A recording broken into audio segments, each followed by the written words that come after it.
নমস্কার, north east নিউজে আপনাদের স্বাগত জানাই। আমি মাম্পি চৌধুরী। বিস্তারিত সংবাদের আগে এক নজর দেখে নেই আজকের সংবাদ শিরোনাম। সিইউআইটি পরীক্ষায় চরম বিড়ম্বনার শিকার 2 জেলার পরীক্ষার্থীরা, শিক্ষামন্ত্রীর দৃষ্টি আকর্ষণ। 19শে মের বিশাল পদযাত্রা শিলচরে, মিছিলে সামিল 100টিরও বেশি সংগঠন। শিলচরে ছাদ থেকে পড়ে মৃত্যু 20 বছরের পড়ুয়া শ্রমিকের, গোটা শহরে চাঞ্চল্য। সোনাই ব্রিজ থেকে স্বাধীন বাজার পর্যন্ত বেহাল রাস্তা, কাছাড়ের জেলা শাসককে স্মারকলিপি আম আদমি পার্টির। এবারে সংবাদ বিস্তারিত। বুধবার থেকে শুরু হলো সিইউটি পরীক্ষা অর্থাৎ কমন ইউনিভার্সিটি এন্ট্রান্স টেস্ট। শিলচরের বিভিন্ন পরীক্ষা কেন্দ্রগুলোতে সকাল থেকে 3টি শিফটে পরীক্ষার্থীদের আসতে দেখা যায়। এদিকে বরাক উপত্যকার 2 জেলা করিমগঞ্জ ও হাইলাকান্দির যেসব পরীক্ষার্থী সিইউটিতে বসার জন্য আবেদন করেছিলেন তারা চরম বিড়ম্বনার শিকার হয়েছেন। চরম দুর্ভোগ পোহাতে হচ্ছে তাদের, কেননা করিমগঞ্জ ও হাইলাকান্দিতে কোনো পরীক্ষা কেন্দ্র নেই। অনেকেরই শিলচর এসে পরীক্ষায় বসতে হচ্ছে, আবার কেউ কেউ গুয়াহাটি যেতে হচ্ছে পরীক্ষার জন্য। পরীক্ষা দিতে আসা ছাত্রছাত্রীদের অভিভাবকরা সাংবাদিকদের কাছে অভিযোগ করে বলেন, করিমগঞ্জ ও হাইলাকান্দিতে কোনো পরীক্ষা কেন্দ্র না থাকাতে চরম দুর্ভোগ পোহাতে হচ্ছে তাদের। যানজটে সারা রাস্তা পাড়ি দিয়ে বহুদূরে গিয়ে পরীক্ষায় বসা ভীষণ কষ্টকর ও ঝুঁকিপূর্ণ হয়ে দাঁড়িয়েছে।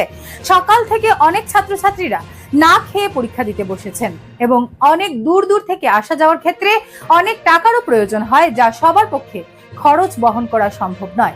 তাই শিক্ষার্থীদের ভবিষ্যতের কথা চিন্তা করে অসমের শিক্ষামন্ত্রী মুখ্যমন্ত্রীর কাছে অভিভাবকরা আবেদন করেন আগামীতে যেন নিজ নিজ জেলায় পরীক্ষা কেন্দ্র করার জন্য, যাতে করে আর কোনো পরীক্ষার্থীরা এভাবে সমস্যার সম্মুখীন না হন। নর্থ ইস্ট নিউজের বিশেষ প্রতিনিধি সুরজিৎ চক্রবর্তীর প্রতিবেদন।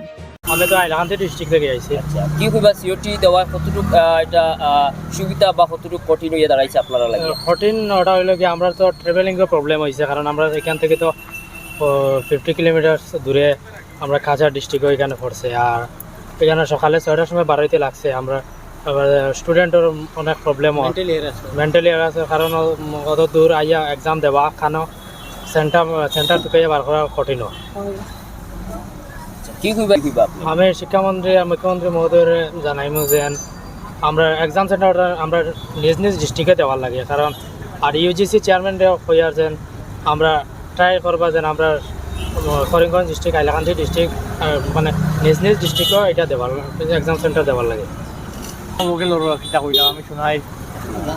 আমি আমরা দুঃখ ভারতে গাইছি, তারা যে বাইরে বাইরে থেকে আইছে নিউজ এটা তো মানে আমি কই দিচ্ছি ওখানে বাইরে থেকে আইছি, মানে যার যারই একটা ডিস্ট্রিক্টও মানে ওই সেন্টারটা দিলে মানুষের গরিব মানুষ সুন্দর করে যাইতে পারে, প্রায় গরিব মানুষ আইতে বহুত কষ্ট করিয়া।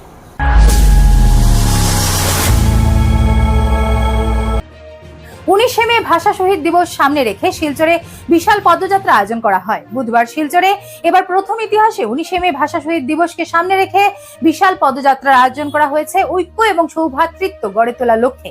এই মিছিলে সামিল হয়েছেন 100টিরও বেশি সংগঠনের সদস্যরা। এছাড়া বিভিন্ন স্কুল ও কলেজের ছাত্রছাত্রীরা এতে অংশগ্রহণ করেন। শিলচর করিমগঞ্জ হাইলাকান্দিতে শহীদদের আত্মত্যাগের মর্যাদাকে সম্মান জানাতে এই পদযাত্রার আয়োজন করা হয়েছে। শিলচরের রাঙ্গিরখাড়ি পয়েন্টে নেতাজি মূর্তির পাদদেশ থেকে এই মিছিল শুরু হয়ে তারাপুর ভাষা শহীদ রেল স্টেশনে গিয়ে সমাপ্ত হয়েছে।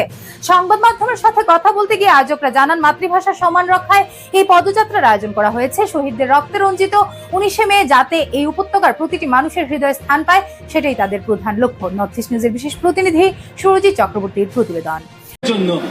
সেই উদ্দেশ্য নিয়ে আজকের এই পথ চলা হবে এবং আমি আশা রাখবো যে আপনারা সকলেই আমাদের সাথে শেষ অবধি থাকবেন। এই পথ চলার জন্য এই গরমের মাঝে, এই রৌদ্রের মাঝে 3টা সাড়ে 3টার সময় আপনারা সকলে এসেছেন, জড়ো হয়েছেন, তার জন্য আমি কিভাবে সাধুবাদ জানাবো তা বলে ওঠা সম্ভব নয়। এক দু কথায় আমি পুরো জিনিসটা ব্যাখ্যাও করতে পারবো না যে আমি কতটুকু আপনাদের কাছে সাধুবাদ জানাতে চাই, কতটুকু আপনাদের কাছে আমি কৃতজ্ঞ যে ছাত্র সমাজের ডাকে আপনারা সবাই এসেছেন এবং আমাদের সহযোগিতা করছেন। শিলচরে ভবন থেকে পড়ে করুণ মৃত্যু শ্রমিক তথা পড়ুয়ার। পড়াশোনার খরচ বের করা সহ পরিবারকে আর্থিক সহায়তার জন্য 20 বছরের এক পড়ুয়া রাজমিস্ত্রি কাজে যোগ দেয়। কিন্তু ভাগ্যের পরিহাস, কাজ চলাকালীন ছাদ থেকে পড়ে মর্মান্তিক মৃত্যু ঘটল পড়ুয়া তথা শ্রমিক জিতেন্দ্র দাসের।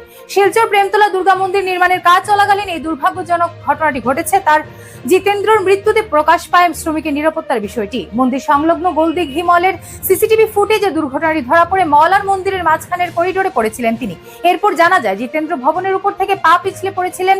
তিনি বাঁশের খাট ব্যবহার করে উপরে উঠেছিলেন। পরে যাওয়ার ফলে মাথায় গুরুতর আঘাত লাগে এবং শিলচর মেডিকেল কলেজ হাসপাতালে নিয়ে যাওয়া হয় এবং জিতেন্দ্রকে বাঁচানো যায়নি। সোমবার কাছাড় কলেজে স্নাতকের জন্য তার আবেদনপত্র জমা দেওয়ার কথা ছিল। জিতেন্দ্র দাসের মূল বাড়ি শিলকুড়ি গ্রান্টে। একজন ছাত্র হওয়া সত্ত্বেও জিতেন্দ্রের কাজ করার সিদ্ধান্তটি অনেক পরিবারের আর্থিক সংকটের মুখোমুখি হওয়া কঠোর বাস্তবতার কথা তুলে ধরে। নর্থ ইস্ট নিউজের বিশেষ প্রতিনিধি সুরজিৎ চক্রবর্তীর প্রতিবেদন। একসাথে কাম করতে আমি যেদিন ঘটনাটা হয়েছে সকাল 11টায় আমি আসলাম দাসকনের কাজও, তখন লগে লগে আমার কাছে ফোন গেছে আমরা প্রেমতলা পয়েন্ট কামও ঘটনাটা হয়েছে। তখন আমি লগে লগে সঙ্গে সঙ্গে আমি মেডিকেল যাই। মেডিকেল যাওয়ার পরে যেরকম পরিস্থিতি দেখছি তখন আমি মেডিকেল ডাক্তার লইয়া আমি করছি ট্রিটমেন্ট। তখন 3 দিন 3 রাত আমি সম্পূর্ণ পেশেন্টের সঙ্গে আসলাম। কালকে রাত 1টা পর্যন্ত আসলাম। যখন কালকে ঘটনা সকাল রাত্রে 8টা পর্যন্ত টাইম দিছি আমরা, 8:30টার সময় মারা গেছে।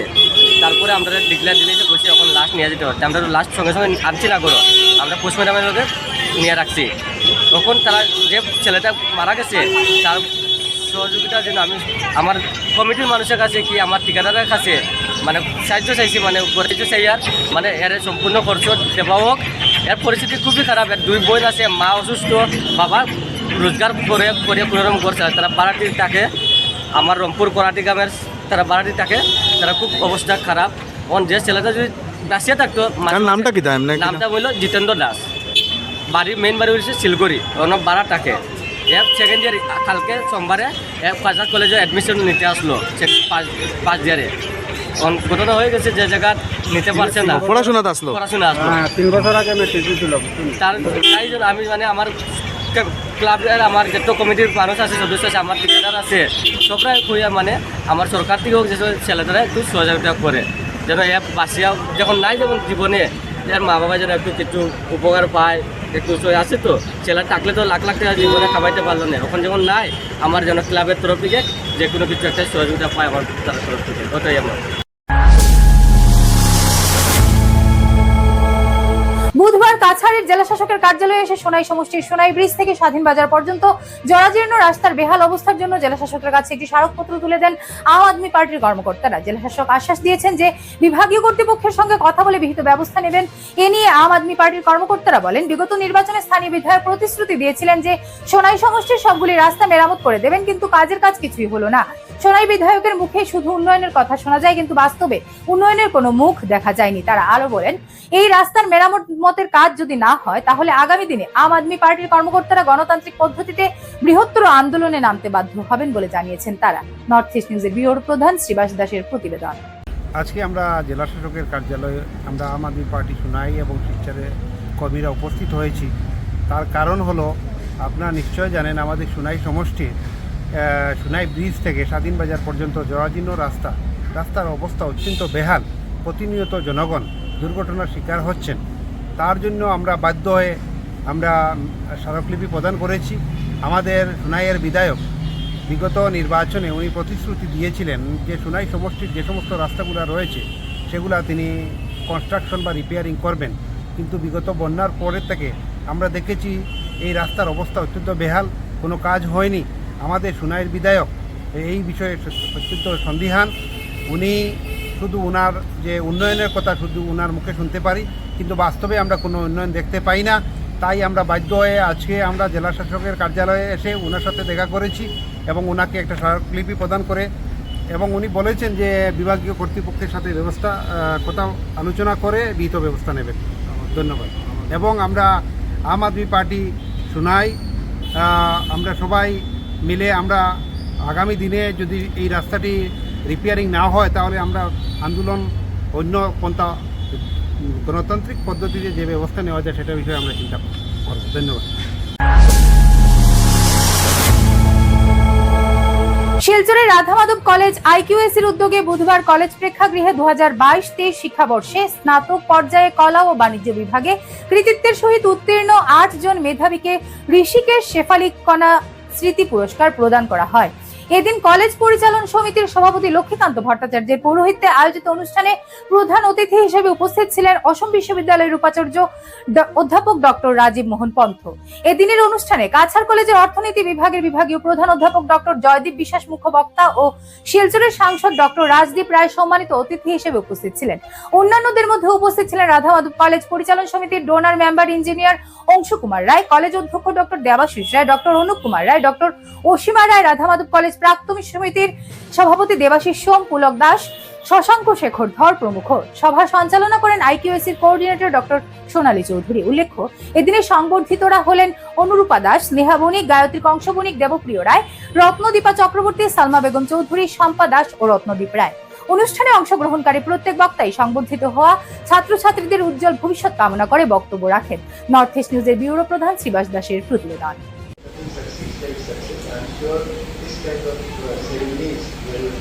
Motivate you to go for still greater achievements, but never be complacent with your present achievements. Your family, distinguished guest presenter and your students. It is indeed a great privilege for me to come to this one of the best colleges of our state, Assam.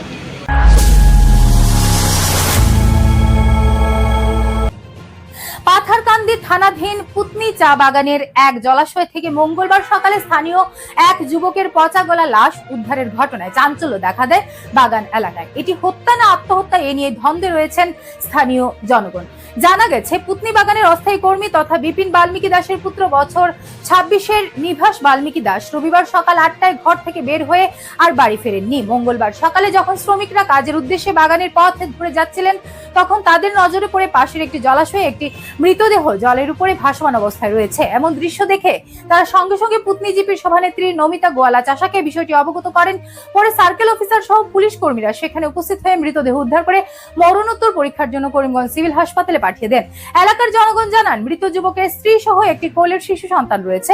মরণোত্তর পরীক্ষা শেষে মৃতদেহ পরিবারের হাতে সমঝে দিলে এদিন বিকেলে প্রয়াতের অন্ত্যেষ্টিক্রিয়া সম্পন্ন হয়। নর্থ ইস্ট নিউজের প্রতিনিধি রাজুদের প্রতিবেদন। এখানে একটা লাশ পড়ে আছে, লাশের পরে পরিচয় খুঁজতে লাস্ট পর্যন্ত তার কাপড় চোপড় দিয়ে পরিচয় পাওয়া যায়। যে মরেছে তার নাম হলো নিবাস বাল্মীকি দাস। পিতার নাম বিপিন বাল্মীকি দাস, পুতনি চা বাগানের কর্মী, ক্যাজুয়াল কর্মী। বয়স ছিল তার 25 থেকে 26 বছর। তার একটা ছোট্ট কুলের শিশু আছে, মাত্র 1 মাস বয়স শিশুর। আর কিভাবে মারা গেছে, কি হয়েছে সেটা তো আমাদের প্রকৃতপক্ষে জানা নেই। তবে রবিবার সকাল 8টা নাগাদ ঘর থেকে সে বেরিয়েছিল, এই খবরটা আমাদের কাছে এখন পর্যন্ত এসেছে। আসার পরে আমরা পাথারকান্দি থানায় ইনফর্ম করার পরে পাথারকান্দি থানা সহ সার্কেল অফিসার, ডিসি অফিস পুরা করে ইনফরমেশন দিয়ে এখন থানা আসে, লাস্টকে উঠিয়ে পোস্টমর্টমের জন্য করিমগঞ্জ সিভিল হাসপাতালে নিয়ে গেছে।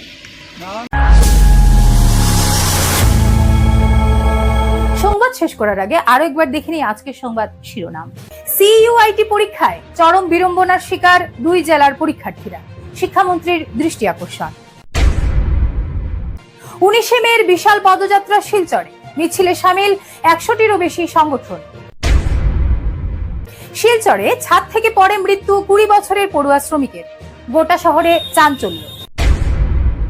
সোনাই ব্রিজ থেকে স্বাধীন বাজার পর্যন্ত বেহাল রাস্তা, কাছাড়ের জেলা শাসককে স্মারকলিপি আম আদমি পার্টির।